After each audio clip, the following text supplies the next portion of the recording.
அன்பார்ந்த மக்களுக்கு வணக்கம். நான் உங்கள் Karthik Pillai and welcome to the K TV. Nirmala Devi வழக்கில் நக்கீரன் கோபால் செய்த பித்தலாட்டங்கள் என்னென்ன அப்படிங்கிறத பற்றியும், கிட்டத்தட்ட பார்த்தீங்கன்னா மக்களே காலில் உழுந்து ஐயா என்னை மன்னிச்சிருங்க ஐயா, நான் தப்பான செய்தியை போட்டுட்டு மக்களை திசை திருப்பி விட்டுட்டேன், நான் பொய் செய்தி போட்டுட்டேன் அப்படின்னு பகிரங்க மன்னிப்பு கேட்ட அந்த தருணத்தை பற்றியும் டீட்டெயில்டாக பார்க்க போகிறோம் இந்த பதிவில்.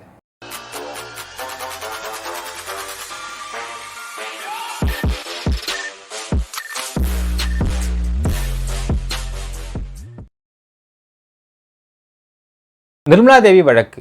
இப்போ இந்த வழக்கோடைய ஃபேக்ட்ஸை பற்றியும் இந்த வழக்கு எப்படி கடந்து வந்த பாதையை பற்றி இப்போ நம்ம பேச போகிறது இல்லை மக்களே. நான் ஷார்ட்டாக சொல்கிறேன். 2018 ஒரு ஆடியோ வச்சு அரெஸ்ட் பண்ணப்படுற ஒரு ப்ரொஃபஸர் தான் நிர்மலா தேவி. தேவாங்கா ஆர்ட்ஸ் காலேஜ் அருப்புக்கோட்டை, இந்த ஆர்ட்ஸ் காலேஜில் ஒர்க் பண்ணுற ப்ரொஃபஸர் நிர்மலா தேவி. இந்த நிர்மலா தேவி கூட இன்னும் 2 பேர் அரெஸ்ட் ஆகிறாங்க. யாருன்னு கேட்டால் முருகன் மற்றும் கருப்பசாமி.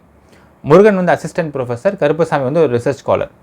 ஏன் அரெஸ்ட் ஆகுறாங்க, என்ன காரணம், என்ன பிரேமா ஃபேஸ்ன்னு பார்த்தீங்கன்னா ஒரு ஆடியோ. அந்த ஆடியோவில் நிர்மலா தேவி என்ன சொல்லிட்டு இருக்காங்கன்னா, இந்த மாதிரி இன்னும் 2 பெண்கள், அதாவது கான்ஃபரன்ஸ் காலில் இன்னும் 2 பொண்ணுங்க, அந்த பொண்ணுங்கிட்ட என்ன பேசிகிட்டு இருக்காங்க, இந்த மாதிரி நமக்கு சில பேர்லாம் கேட்குறாங்கம்மா, இந்த மாதிரி எது கேட்குறாங்கன்னு தெரியும், அதுக்கு நீங்கள் இணங்கி இருந்தீங்கன்னா உங்கள் லைஃப் நல்லாயிருக்கும், உங்களுக்கு ஃபினான்ஷியலாகவும் உங்கள் அக்கௌண்ட்டில் பைசா போட்டு விட்ருவாங்க, அதே மாதிரி உங்களுக்கு மார்க்ஸும் நல்லா கிடைக்கும் அப்படிங்கிற மாதிரி ஒரு கேன்வாஸ் பண்ணக்கூடிய ஒரு ஆடியோ. அந்த பிள்ளைங்க மறுக்குது, இல்லை எனக்கு வேண்டாம், அதெல்லாம் வேண்டாம்னு சொன்னோடனே சரி ஓகேப்பான்ட்டு இதை கட் பண்ணுறாங்க. இதுதான் அந்த ஆடியோவுடைய சாராம்ச மக்கள். இதன் அடிப்படையில் விருதுநகர் மாவட்டத்தின் நீதிமன்றத்தில் ஏப்ரல் 29, 2024 ஜட்ஜ்மெண்ட் தராங்க மக்களே. யார் கொடுக்குறாங்கன்னு பார்த்தா ஜஸ்டிஸ் பகவதி அம்மாள் கொடுக்குறாங்க. என்ன சொல்கிறாங்கன்னா, இதில் ஒரு விஷயம், 2-3 விஷயம் பார்க்கணும். ஃபஸ்ட்டு, இந்த வழக்கில் அரசு தரப்பில், அதாவது சிபிசிஐடி ஆஃப் விருதுநகர் தான் இதோடைய இன்வெஸ்டிகேட்டிங் ஆஃபீஸர் டீம். அரசு தரப்பில் போடப்பட்ட விட்னஸஸ் எல்லாம் ஹாஸ்டலாக வராங்க. So all witnesses are turning into hostile, first point. 2வது, இந்த வாய்ஸ் டெஸ்ட் எடுக்கிறாங்க. வாய்ஸ் டெஸ்ட்டில் நிர்மலா தேவி ஒத்துக்கிறாங்களாமா, நான் தான் பேசினேன் அப்படின்னு சொல்லிட்டு. ஸோ மறுபக்கம் பேசின பெண்களும் சொல்கிறாங்க, ஆமாம் என்னை கேட்டாங்க, நாங்கள் முடியாதுன்னு சொல்லிட்டு விட்டாங்கன்னு சொல்கிறாங்க. 3வது விஷயம் பார்த்தீங்கன்னா, முருகன் மற்றும் கருப்பசாமி இந்த கேஸில் அக்யூட்டல் பண்ணப்படுறாங்க. ஏன்னால் அவங்களுக்கு எதிராக எந்த ஒரு ஆதாரமும் சாட்சியும் அக்யூட்டல் பண்ணப்படுறாங்க. 4வது விஷயம், நிர்மலா தேவிக்கு ஜட்ஜ்மெண்ட் தராங்க, 10 years இம்ப்ரிசன்மெண்ட் கொடுக்குறாங்க ஜஸ்டிஸ் அவர்கள். அப்போ ஒரு வார்த்தை என்ன மென்ஷன் பண்ணுறாங்கன்னு பார்த்தீங்கன்னா, ஒரு பேராசிரியர் அவர்கள் இந்த மாதிரி தப்பான விஷயத்தில் வழிநடத்துறது அப்படிங்கிறது ஏற்றுக்க முடியாத விஷயம். ஸோ இது மற்ற பேராசிரியர்களுக்கு முன்னுதாரணமாக இருக்கணும் இந்த தீர்ப்புன்றதுனால இந்த வழக்கு தீர்ப்பு கொடுக்கப்படுகிறது மக்களே. ரைட். இப்போது அடுத்த ஒரு ஆஸ்பெக்ட் இருக்குது. ஸோ இவங்க அப்பீல் போவாங்களா நிர்மலா தேவினா? அப்பீல் கண்டிப்பாக போய் தான் ஆகணும். ஹைகோர்ட்டுக்கு போவாங்க. ஹைகோர்ட் இது என்ன நடக்க வாய்ப்பு இருக்கிறது அப்படிங்கிறத இந்த வீடியோ லாஸ்ட்டில் பார்க்கலாம் மக்களே. ஏன்னால் இதில் ஒரு சில லீகலான விஷயங்கள்லாம் பார்க்க வேண்டியது இருக்குது. நம்ம இந்த வீடியோ லாஸ்ட்டில் பார்க்கலாம். இப்போதைக்கு இங்கே பிரேக் கொடுக்கலாம். என்னென்னா, இந்த ஜட்ஜ்மெண்ட் கொடுத்த உடனே ஒரு டுபாக்கூர் சேனலில் என்ன வருதுன்னு பார்த்தீங்கன்னா, டுபாக்கூர் பர்சன் பேசிகிட்டு இருக்கார். என்ன பேசுகிறாருன்னா, நாங்கள் தான் இந்த கேஸில் மொத்தமாக எடுத்து பண்ணோம், நாங்கள் தான் இந்த கேஸில் முழுசாக எடுத்து எக்ஸ்போஸ் பண்ணோம், நாங்கள் தான்.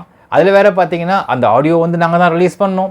அந்த ஆடியோ போய் எங்கள் நபர் போகிறாரு, தாத்தா ஒருத்தர் இருக்கார், தாத்தா அழுதுகிட்டு இருக்காரு, அப்படியே முகத்தை பார்க்கவே ரொம்ப பரிதாபமாக இருக்குது. படம் பாட்டுண்டா பொழுது சினிமா படத்து கற்றுல உட்காந்துருக்காரு நக்கீரன் கோபால். நக்கீரன் கோபால் தான், வேறு யாரும் இல்லை மக்கள். அந்த டுபாக்கூர் நாங்கள் தான் எல்லாமே ரிலீஸ் பண்ணோம்.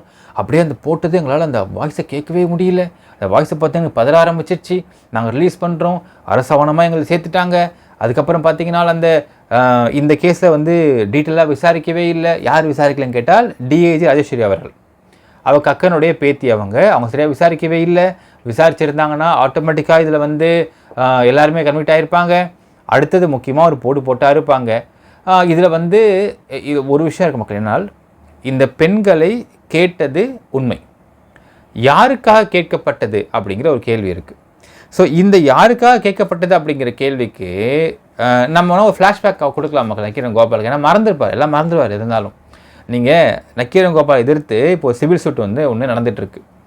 சிவசுப்ரமணியம் போட்டிருக்காப்புல. அவர் ஒரு ஜேர்னலிஸ்ட், சீனியர் ஜேர்னலிஸ்ட். சிவில் சூட்டில் நீங்கள் 500 கேள்வி கேளுங்களேன், 450 கேள்விக்கு நான் மறந்துட்டேன் இதான் ஆன்சராக இருக்கும். எல்லாத்தையும் மறக்கக்கூடிய ஆள், you are unfit to be a journalist Nakkeeran Gopal. எல்லாத்தையும் நீங்கள் மறந்து எப்படி how can you be a journalist அப்படின்ற கேள்வி இருக்குது இல்லைங்களா? ஸோ அப்படி இதையும் மறந்துருப்பார் இல்லையா? நம்ம ஞாபகப்படுத்தலாம். இப்போது 2018 இந்த ஃபர்ஸ்ட் ஆஃப் ஆல் நக்கீரன் பத்திரிகை இங்கே ஏன் அரசாவணமாக சேர்த்தாங்க அப்படிங்கிறதுக்கான பின் காரணம் பார்க்கலாம். இந்த 2018 வருஷத்தில் நமக்கு வாட்ஸ்அப் வந்துருச்சு மக்களே. இந்த கேஸில் தனிப்பட்ட முறையில் யாருமே நாங்கள் தான் எல்லாம் பண்ணோம் கிரெடிட்ஸ் அப்படிங்கிறத எடுத்துக்கவே முடியாது. ஏன் நான் சொல்கிறேன் பாருங்கள். கிட்டத்தட்ட பார்த்தீங்கன்னா வாட்ஸ்அப்பில் அப்போல்லாம் வாட்ஸ்அப் இருந்து நல்லா விகரசாகவே இருக்குது. வாட்ஸ்அப்பில் இந்த ஆடியோ யார் பேசினாங்க, எந்த ஒரு ஆர்ட்ஸ் காலேஜில் பேசப்பட்டுச்சு, அப்படி அந்த ப்ரொஃபஸர் பேர் என்ன அப்படிங்கிறது முதற்கொண்டு போட்டு வாட்ஸ்அப்பில் இந்த ஆடியோ பரவ ஆரம்பிச்சிச்சு. நிறைய சமூக வலைதளங்களில் இந்த ஆடியோ பரவ ஆரம்பிச்சிச்சு. யூஸ்வலாகவே இந்த சோஷியல் மீடியாவில் பரவக்கூடிய விஷயங்கள் உண்மையா பொய்யா அப்படிங்கிறதை மெயின் ஸ்ட்ரீம்ஸ் போடணும் அப்படின்னால் they will take some time. First point main stream பொறுத்தளவுக்கு மக்கள் 2 பாயிண்ட் நம்ம சொல்லணும். மெயின் ஸ்ட்ரீம் பொறுத்தளவுக்கு any main stream channel or any main stream news papers இவங்களை பொறுத்தளவுக்கு அரசுக்கு எதிரான செய்தி ஏதாவது வருதுன்னா அந்த செய்தியை உடனே பப்ளிஷ் பண்ண மாட்டார்கள். ஏன் அப்படின்னு கேட்டிங்கன்னா நமக்கு எல்லாருக்குமே தெரியும் மக்களே, advertisement plays a major role in running any media industry. அந்த அடிப்படையில் பார்க்குறப்போ அரசாங்கத்துடைய அட்வர்டைஸ்மெண்ட்ஸ் அப்படிங்கிறது மெயின் ஸ்ட்ரீம் சேனலுக்கு, சில சேனலுக்குலாம் பார்த்தீங்கன்னா ஒரு மாதத்துக்கு கிட்டத்தட்ட 1 கோடி ரூபாய்க்கு விளம்பரம் மட்டும் அரசு கொடுக்குது. ஸோ சில மெயின் ஸ்ட்ரீம் சேனல்ஸ்க்கு நியூஸ் பேப்பர்ஸ்லாம் பல லட்சங்கள்லையும் சில இடங்களில் கோடிகள் வரைக்குமே மாதம் விளம்பரம் கொடுத்துக்கிட்டு இருக்கிறாங்க அரசு தரப்புலேருந்து. ஸோ அந்த விளம்பரத்தை கெடுத்துக்க விரும்பவே மாட்டார்கள் மெயின் ஸ்ட்ரீம் சேனல்ஸ். ஸோ ஏதாவது ஒரு நியூஸ் அவங்கக்கிட்ட வருது, இப்போ இந்த ஆடியோ எல்லா மெயின் ஸ்ட்ரீம் சேனல்ஸ்க்கும் தெரிய வருது. இப்போ இந்த ஆடியோ உண்மைத்தன்மை என்ன அப்படிங்கிற செக் பண்ணுறதுக்குன்னு ஒரு டீம் அனுப்புவாங்க. அடுத்தது இந்த ஆடியோவை நம்ம ரிலீஸ் பண்ணோம்னா லீகல் இஷ்யூஸாக வருமானதை லீகல் டீமுக்கு அனுப்புவாங்க. அடுத்து சப்எடிட்டர்கிட்ட போகும். சப்எடிட்டர் என்ன பண்ணுவார்னா இதை போட்டால் it can be of papers or channels whatever. Sub editor என்ன பண்ணுவார்னா லீகலுடைய கன்சர்ன் வாங்கிப்பார், உண்மைத்தன்மை செக் பண்ணிப்பாங்க. ரெண்டையும் செக் பண்ணிவிட்டு இதை போடலாமா வேண்டாமா டிஸ்கஸ் பண்ணுவாங்க. ஏன்னால் அரசுக்கு எதிரான விஷயம் இது. ஸோ அரசுக்கு எதிரான விஷயம், இதை வெளியிட்டோம்னால் அரசுக்கு ஒரு பெரிய லா அண்ட் ஆர்டர் ஹெட்டேக் வரும்னு தான் யோசிப்பாங்க. அப்போது வெளியிடலாம், ஒன்றும் பிரச்சனை இல்லை, வேறு வழி இல்லை, எல்லாம் உண்மைத்தன்மை இருக்குது அப்படின்னால் எப்படி வெளியிடுவாங்கன்னு பார்த்தீங்கன்னா சமூக வலைதளங்கள் இப்படி ஒரு விஷயம் வெளியாகிட்டுருக்கு, இந்த மாதிரி விசாரிக்கிறப்போ இந்தந்த மாதிரி தகவலாக கிடைக்குது, ஸோ இதனை அரசு பார்வைக்கு அப்படிங்கிற மாதிரி சூசகமாக வெளியிடுவாங்க. அதாவது சாப்பா குத்தமாக டக்குன்னு குத்த மாட்டாங்க அரசாங்கத்தை. அதுக்கப்புறம் இது வைரல் ஆகுது இந்த விஷயம் அப்படின்னால் அதற்கு பிறகு இதை ஃபாலோ பண்ணி நிறைய நியூஸ் போட ஆரம்பிப்பாங்க. கேட்டால் இல்லைங்க எல்லாரும் போட்டால் நாங்களும் போட்டாங்க அப்படின்ற மாதிரி எடுத்துக்க. யார் ஃபஸ்ட்டு போட்டது அப்படிங்கிற விஷயத்தை அப்படிங்கிற ஒரு கிரெடிட்ஸை மெயின் ஸ்ட்ரீம் எடுத்துக்க மாட்டார்கள். ஏன்னால் they will not get spoiling their advertisement from the government. இதுதான் ரியாலிட்டி. ஸோ வாட்ஸ்அப்லேயே பரவன ஒரு ஆடியோவை எதுக்காக இவர் போயிட்டு ஒரு தாத்தா கிட்டே போய் ரகசியமாக வேறு பேசி அவர் அழுகையை வேறு பார்த்துட்டு எதுக்கு ஷேரிட்டில் மாற்றிக்கிறாரு அப்படிங்கிறது தெரில. அது வாட்ஸ்அப்பில் அப்புறம் ஷேரிட்டில் வேறு மாற்றணும் அப்படிங்கிற கேள்வி இருக்குது. ரைட்டா? அடுத்தது இப்போது நக்கீரனை பொறுத்தளவுக்கு பார்த்தீங்கன்னா எந்த விதமான செக்கும் சொக்கும் கிடையாது. No check and balance. வருதா தலைவரே அண்ணே ஒரு கில்மா ஆடியோண்ணே போடுறா அவ்வளோதான் முடிஞ்சு போச்சு நக்கீரன் கோபாலை பொறுத்தளவுக்கு. அது உண்மையா பொய்யா, என்ன நடக்குது ஏது நடக்குது, இது உண்மையாக இருக்குமா, எப்போ நடந்த விஷயம், இது எதுவுமே ஆராய வேண்டிய அவசியமே இல்லை. அவங்க வேண்டியது ஒரே ஒரு கன்சென்ட் தான், கில்மாவா நல்லமா வாமா போடுமான்னு போட்டு விட்டுறது. அந்த புக்கில் அந்த கில்மா ஆடியோவை என்னென்ன பேசுகிறாங்க அப்படிங்கிறத டிரான்ஸ்கிரிப்ட் பண்ணி வெளியிடுறாங்க நக்கீரன் பத்திரிகையில். அதனால தான் அரசு ஆவணமாக இந்த புத்தகத்தை மட்டும்தான் சேர்க்குறாங்க. இப்போ என்ன கோவால் பேசிகிட்டு இருக்கா அப்படின்னு பார்த்தீங்கன்னா நாங்கள் தான் இதை மொத்தமாக ரிலீஸ் பண்ணோம், நாங்கள் தான் அதை இன்வெஸ்டிகேட் பண்ணோம், அந்தளவுக்கு பேசுறது எல்லாமே அப்பட்டமான பொய். சரி, அப்போ நம்ம கேட்கலாம் மக்களே, நீங்கள் தான் இதை விசாரிச்சிங்க, நீங்கள் தான் இதை பயங்கரமாக நீங்கள் பில்டப் கொடுத்து பண்ணீங்க அப்படின்னால் அப்படி பண்ணியிருக்கக்கூடிய நக்கீரன் பண்ணியிருந்து சாட்சிகளையும் ஆதாரங்களையும் பக்காவாக எடுத்துக்கொண்டு வெளியிட்டிருந்தீங்கனால் எதற்காக முருகன் மற்றும் கருப்பசாமி அக்யூட்டில் ஆகிறாங்க அப்படிங்கிற கேள்வி இருக்குது. அடுத்த 2வது பாயிண்ட்டு, இப்போது நிர்மலா தேவி கேட்குறேன், இந்த மாதிரி நீங்கள் வந்தீங்கன்னா உங்கள் லைஃப் நல்லா இருக்குன்னு சொல்லிட்டு பேசுகிற அந்த பொண்ணுங்கிட்ட பேசிகிட்டு இருக்கிறாங்க. அப்போது யாருக்காக இந்த பொண்ணுங்களை கன்வின்ஸ் பண்ணுறாங்க அப்படிங்கிற கேள்வி இருக்குது. அப்போது யாருக்கு, அது யாருக்குமே தெரியல. அது விஷயம் வெளியே கண்டிப்பாக அவன் சார்ஜ் ஷீட்டில் போடப்பட்டிருக்கலாம், இல்லை விசாரணை தெரிய வந்திருக்கலாம். பட் அதனை வெளியிட மாட்டாங்க. ஏன்னால் நம்மளுடைய கான்ஸ்டியூஷன் ரைட்ஸ் படி பார்த்தீங்கன்னா ஒரு ஆணுக்கோ பெண்ணுக்கோ அவங்களுக்கு வந்து ஒரு பார்ட்னர்ஸ் தேவைப்படுது அப்படின்னா அந்த பார்ட்னர்ஸை வெளியே கேட்பதற்கு அவங்க எல்லா உரிமையும் இருக்கிறது. நம்ம அது கிரைம்னு சொல்ல முடியாது. ஸோ அதனால் ஒரு மென் இதை கேட்டிருந்தாலுமே அதை க்ரைமாக இங்கே வந்து பார்க்க முடியாது. ஸோ அதை பற்றி வெளியிட வேண்டிய அவசியம் இல்லை. இந்த இடத்துல வந்து நக்கீரன் பத்திரிகை என்ன பண்ணுறாங்க, நக்கீரன் கோபால் என்ன பண்ணுறாருன்னு பார்த்தீங்கன்னா, யாராவது கோத்து உண்ணுமே, யாரை கோத்து விட்டால் நான் பத்திரிகை பிச்சுக்கிட்டு சேல்ஸ் போகணும்னு யோசிக்கிறார். அப்போ தான் 2018 வருஷம் அந்த கேஸ் வந்து அஃப்கோர்ஸ் இந்த ஆடியோ வெளியாடு முடிஞ்சதுக்கப்புறம் 2018 நிர்மலா தேவி வாஸ் அரெஸ்டட். அதுக்கப்புறமா பார்த்தீங்கன்னா ஒரு புக்கில் பப்ளிஷ் பண்ணுற அட்டப்படத்தில் போடுறாங்க. இந்த பொண்ணுங்கள்லாம் சப்ளை பண்ணுறது யாருக்கு அப்படின்னு பார்த்தால் இப்போ கவர்னர் பன்வாரிலால் புரோஹித்துன்னு சொல்லிட்டு ஒரு அட்டப்படத்தில் போடுறார். This happening in 2018. இது போட்ட உடனே பத்திட்டு எரியுது பிரச்சனை. ஏன்னால் எப்படி இந்த வார்த்தையை அவர் போடலாம், ஆன் வாட் கிரவுண்ட்ஸ் அப்படின்ற கேள்வி இருக்கு இல்லைங்களா. பத்திட்டு எரியுது, எடுத்துக்கிட்டு ஓடுறார் கோபால். எங்கேனாலும் இங்கேருந்து பூனேக்கு எஸ்கேப் ஆக ட்ரை பண்ணிட்டு இருக்க ஏர்போர்ட்டில். அந்த ஏர்போர்ட்டில் போய் கோபால் அரெஸ்ட் பண்ணுறாங்க ஆன் October 9, 2018. அரெஸ்ட் ஆகி கொண்டு வராங்க இக்மோர் கோர்ட், 13th கோர்ட்டுக்கு கொண்டு வராங்க இக்மோரில். அங்கே ஜஸ்டிஸ் கே கோபிநாத் அவர்கள் இருக்கிறார். கூட பார்த்தீங்கன்னா அரெஸ்ட் பண்ணி கூட்டு வந்து எல்லாருக்கும் பற்றிட்டு என்னென்ன அப்படி போட்டாங்க, இப்படி பண்ணிட்டாங்க, கோபால் அரெஸ்ட் பண்ணிட்டாங்க அப்படின்னோடனே அந்த இடத்துல ஹிந்துவோடைய என்ராம் அவர்கள் வந்து உட்காந்துருக்கார். முதல்ல இந்த சம்பவத்தை ஃபஸ்ட்டு புரிஞ்சுக்கலாம் மக்கள். ஏன்னால் வெளியான நியூஸ் வந்து கம்ப்ளீட்டாக ஃபேக்காக வெளியாச்சு. நம்ம சம்பவத்தை விவரிக்கிறேன் உங்களுக்கு. கூட்டு வந்துட்டாங்க. கூட்டு வந்து அவர் மேட்டில் அவர் நக்கீரன் கோபால் மேலே IPC 124 போட்டாச்சு, which is called assaulting the president or governor with intent to compel or restrain the exercise of any lawful power. ஒரு கவர்னரையோ பிரசிடென்ட்டையோ அசால்ட் பண்ணுற ஒரு வழக்கு செக்ஷன்ஸு கோபால் மேலே போட்டாச்சு. போட்டு ரிமாண்டு கூட்டு போகிறாங்க. திரு கோபிநாத் அவர்கள் தான் ஜஸ்டிஸாக இருக்கார் எக்மோர் 13th கோர்ட்டில். கூட்டு போனோடனே அங்கே பார்வையாளர்கள் இடத்துல உட்காந்துருக்காரு ஹிந்துவோட என்ராம். உட்காந்துருந்தவனே இங்கே இந்த பக்கம் பார்த்தீங்கன்னா நக்கீரன் கோபாலுக்கு அதாவது ரிமாண்டு வேண்டாம். சப்போஸ் ரிமாண்ட் பண்ணிட்டாங்கன்னா உடனே பெயில் அப்ளை பண்ணுறதுக்காக 2 பேர் அங்கே நிற்கிறாங்க கவுன்சில்ஸ். ஒன்று PT பெருமாள் அவர்கள், அடுத்தது எல் சுகுமார் அவர்கள் 2 பேர் நிற்கிறாங்க. இங்கே PP இருக்கார், SS மேலே இருக்கார். பார்த்துட்டு என்ன கேஸ், இந்த மாதிரி கேஸ் 124 போட்டிருக்கோம். சரி ஓகே ரைட். வெளியே வந்து ஃபுல் ப்ரெஸ் நிற்கிறாங்க. அப்போது 124 ஏன் போட்டிங்க அப்படின்னு சொல்லிட்டு பேசிகிட்டு இருந்தப்போ இல்லை, அப்போ இவங்க சொல்கிறாங்க இல்லை மைலாட் 124 இவர் மேலே போட்டிருக்கவே வேண்டாம். யார் PT பெருமாள் பேசுகிறார். ஆனால் போட்டிருக்காங்க, அதே முதல்ல தப்புன்னு நாங்கள் நினைக்கிறோம். 2வது இவர் வந்து ஓடி போகிறது கிடையாது.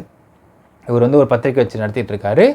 அவர் வந்து ஈஸியாக பிடிச்செல்லாம் ஓடி போக கிடையாது. அதுக்கு ரிமாண்ட் அவசியம் இல்லை அப்படின்னு சொல்லி பேசுகிறப்போ PP சொல்கிறார் எந்திரிச்சு, மைலாட் அவர் போட்ட புக்கு அட்டப்படம் நீங்களே பாருங்கன்னு சொல்கிறார்.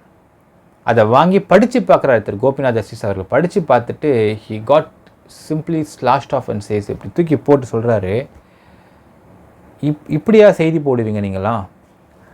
உங்களுக்குலாம் ஜேர்னலிஸ்ட் அப்படிங்கிற ஒரு பதவி இருக்குது, உங்களுக்கு ஒரு ப்ரிவிலேஜ் இருக்குன்னா நீங்கள் அதை வச்சு என்னென்னா செய்தி போடுவீங்களா? இது எங்கே ஆதாரம் இருக்குது நீங்கள் சொல்லுங்கள் அப்படின்னு கேட்குறாரு. ஓப்பன் கோர்ட், ஆதாரம் கிடையாது. ஜஸ்ட் பிகாஸ் நிர்மலா தேவி அந்த ஆடியோவில் எனக்கு கவர்னர் வரைக்கும் நாங்கள் வந்து போய் ஃபோட்டோ எடுத்துக்க முடியுது பார்த்தியா, எனக்கு அந்த அளவுக்கு பவர் இருக்குன்னா என்ன அர்த்தத்தில் அவங்க சொல்லியிருக்கிறாங்கன்னா மக்களே, அந்த காலேஜில் கவர்னரை சீஃப் கெஸ்ட்டாக வந்திருக்காருனால அந்த கவர்னர் கிட்ட எல்லா ப்ரொஃபஸரும் கிட்ட போய் நின்று ஃபோட்டோ எடுத்துக்க முடியாது.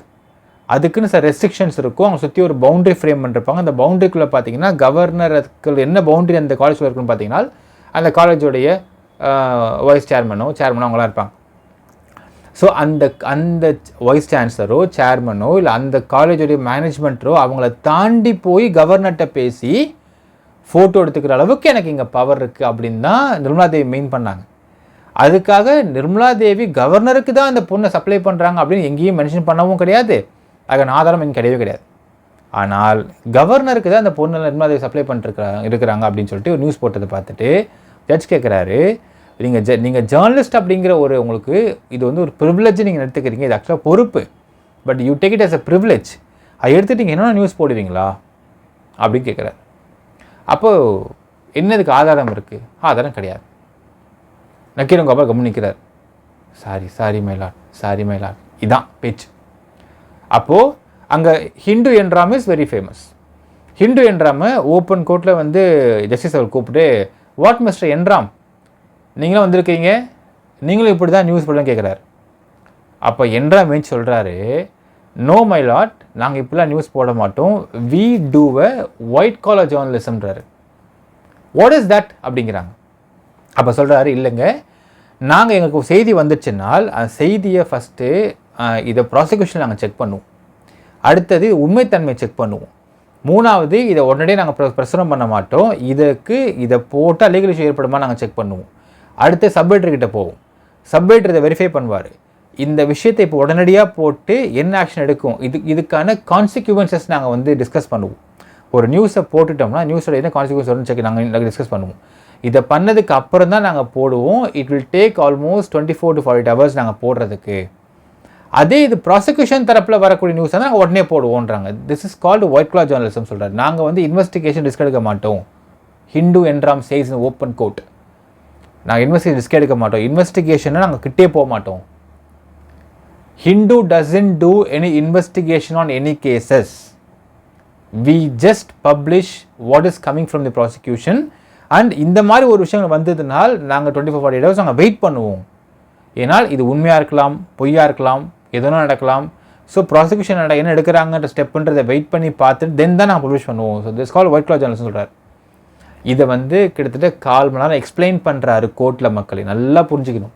1/4 மணி நேரம் என்ராம் அவர்கள் அவங்க என்ன மாதிரி ஜேர்னலிசம் பண்ணுறாங்க ஹிந்துலன்றதை எக்ஸ்பிளைன் பண்ணுறாரு, அவ்வளோதான், வேறு எதுவுமே பண்ணல. ஓகேங்களா? இது முடிஞ்சிட்டு ஜட்ஜ் சொல்கிறாரு, சரி 124 ஐபிசியில் போட்டிங்க, பட் ஈவன் தென் இது அரெஸ்ட் ரிமாண்ட் வேண்டாம், நீங்கள் இன்வெஸ்டிகேட் பண்ணுங்கன்னு சொல்கிறாங்க. You do further investigations and prepare charge sheet அப்படின்றாங்க. சொல்லிட்டு ரிமாண்ட் மட்டும் வேணாம் அப்படிங்கிறதை அங்கே டிக்ளேர் பண்ணுறாரு நீதியரசர் அவர்கள். முடியுது. எக்மோர் கோர்ட்டில் வெளியே வராங்க. வந்ததுமே நக்கீரன் கோபால் வந்து பேட்டி கொடுத்துருக்காங்க. என்ன கொடுத்துருக்காங்க பார்த்தீங்கன்னா, ஹிந்து என்ராம் அவர்கள் 1 மணி நேரம் வாதாடினாரு. இந்த வார்த்தை பாருங்க மக்களே, ஹிந்து என்ராம் கிட்ட கேட்குறாங்க, அவர் எக்ஸ்பிளைன் பண்ணுறாரு டு த ஜஸ்டிஸ் அவர்கள். ஹிந்து என்ராம் 1 மணி நேரம் வாதாடினாரு, 1 மணி நேரம் வாதாடி எங்கள் வழக்கறிஞர்களாக வாதாடி அப்படி எங்களை வெளியே கொண்டு வந்தாங்க அப்படின்ற மாதிரி ஒரு பேட்டி கொடுத்தவொடனே இந்த பேட்டி பரபரப்பாகுது. ஹிந்து என்ராம் வாதாடினாரா அப்படின்னு பரபரப்பாகுது. தென் கவர்மெண்ட் என்ன பண்ணுறாங்கன்னா, இந்த விஷயம் விட்டா வேலைக்கு ஆகாதுன்னு சொல்லிட்டு என்ன பண்ணுறாங்க, திருப்பியும் போயிட்டு அப்பீலுக்கு போகிறாங்க ஃபார் ரிமாண்ட் அப்பீல். போனதுக்கப்புறம் திஸ் ஹேப்பனிங் ஆன் Jan 2019.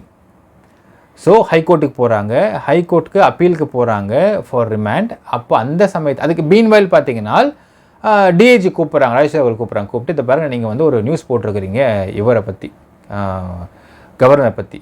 அப்பொழுது சிபிசிஐடியில் இந்த கேஸை ஹேண்டில் பண்ணிருக்கக்கூடிய அந்த ஐஓக்கு ஓவர்சீ த இன்வெஸ்டிகேஷனாக இருக்கக்கூடிய ஹையர் அஃபிஷியல் தான் ராஜேஸ்வரி அவர்கள். அவங்க சிபிசிஐயில் இருக்கிறாங்க, டிஏஜியாக இருக்கிறாங்க, ஐபிஎஸ் ஆஃபீஸர் அவங்க.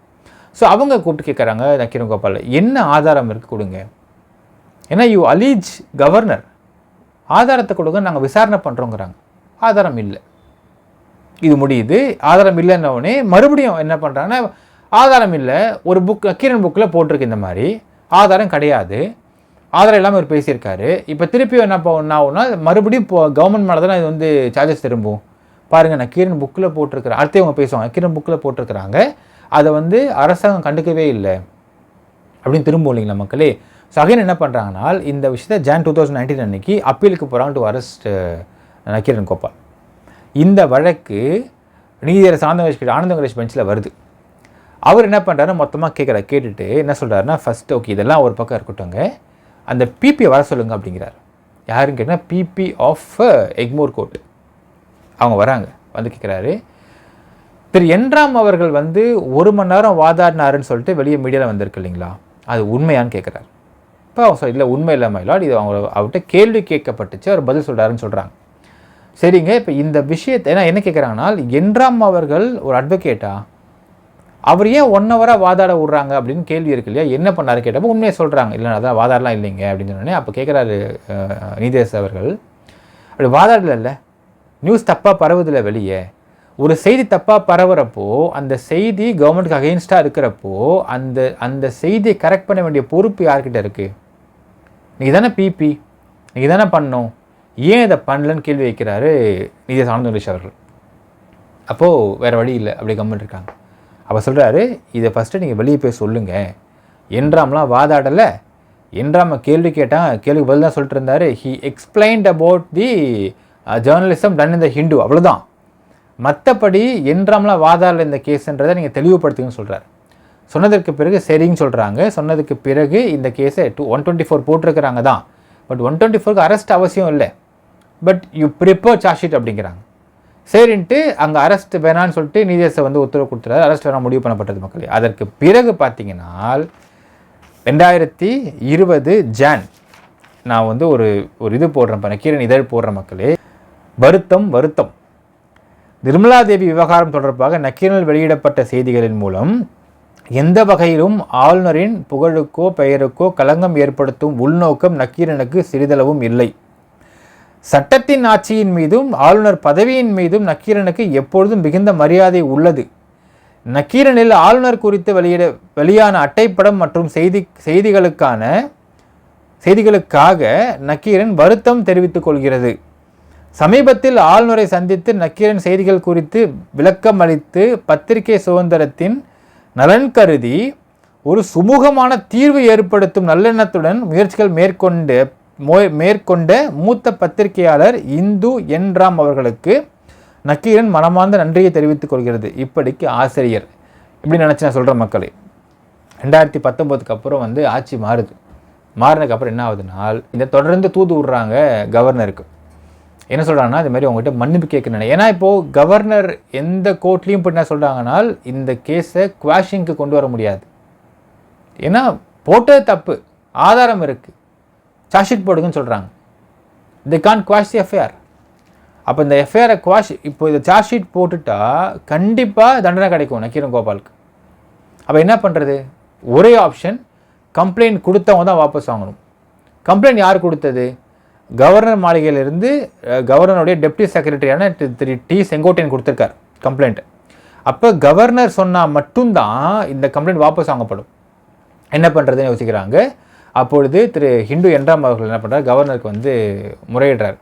உங்களை மீட் பண்ணணும், மன்னிப்பு கேட்க ஆசைப்படுறாரு கோபால், மன்னிப்பு கேட்குறாரு கோபால், என்ன பண்ண சொல்கிறீங்க?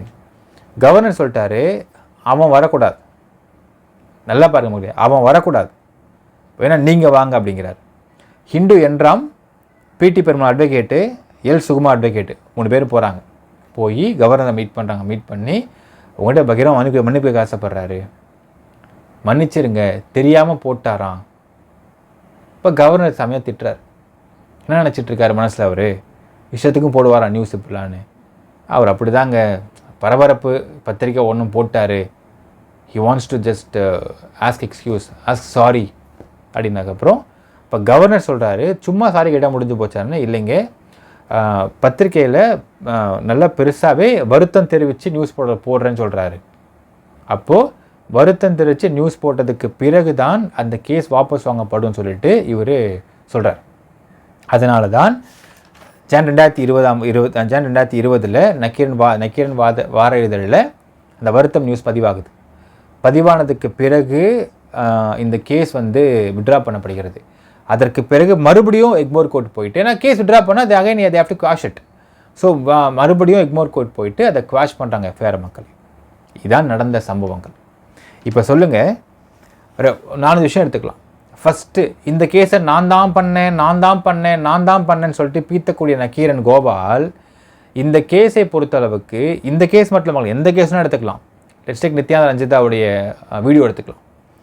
அந்த வீடியோ ஒரு 15 மீடியாவுக்கு ஃபஸ்ட்டு போச்சு, including Nakkheeran.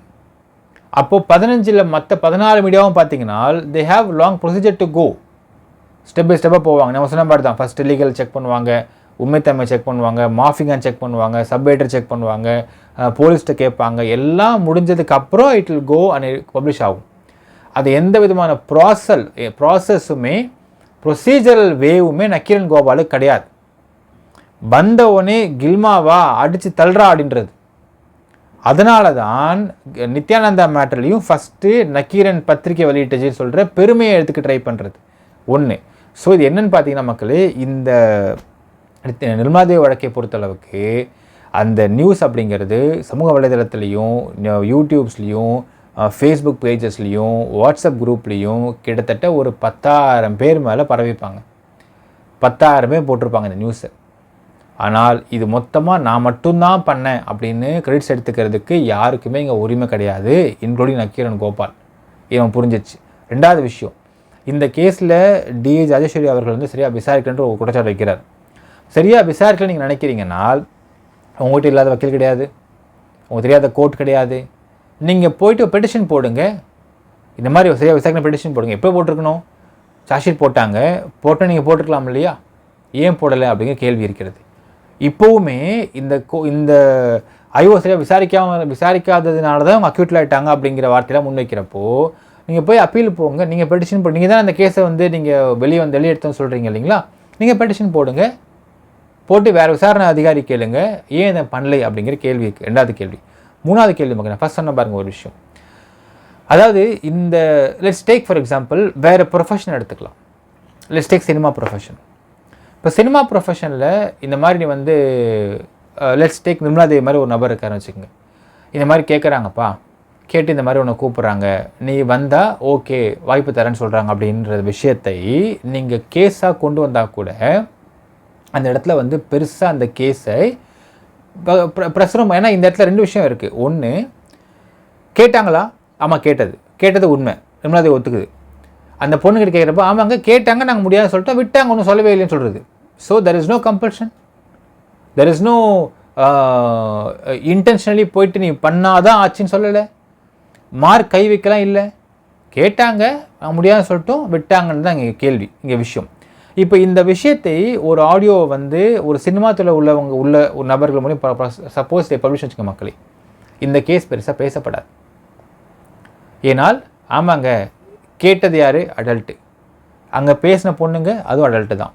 So both adults interest இருக்குன்னு கேட்குறாங்க, அவங்க முடியாதுன்றாங்க, விட்டுறாங்க, அவ்வளோதான். இதில் வந்து எந்த விதமான அஃபென்ஸும் வராதே அப்படி தான் நினைப்பாங்க.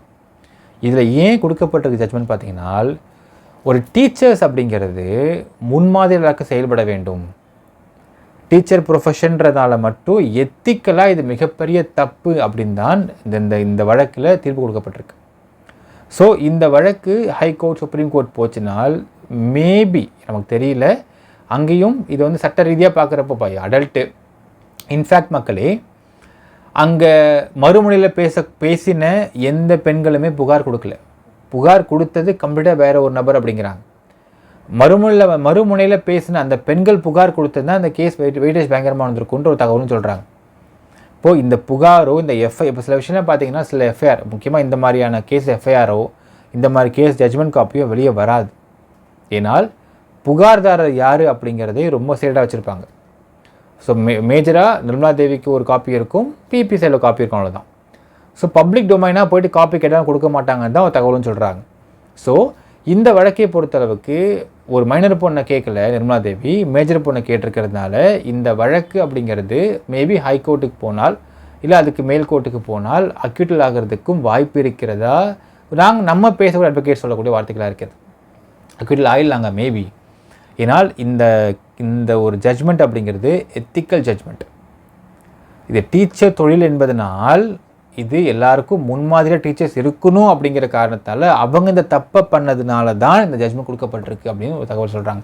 அண்ட் இந்த விஷயத்தை பிபிஏ சொன்னார் வெளியே வந்து இன்டர்வியூ பேசுகிறப்போ. ஸோ இதுதான் இந்த வழக்குடைய முழு மூலதன மக்களே.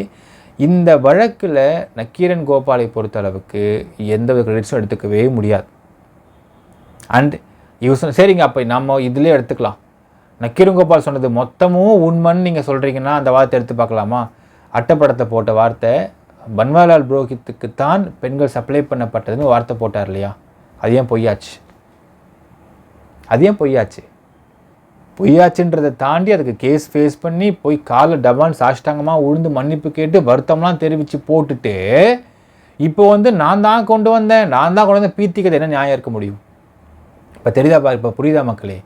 நக்கீரன் கோபால் மாதிரியான ஃப்ராடுகள் அடுத்தவன் உழைப்பை திருடி திங்கக்கூடிய கேவலமான ஈன எச்சப்பிறவிகள்.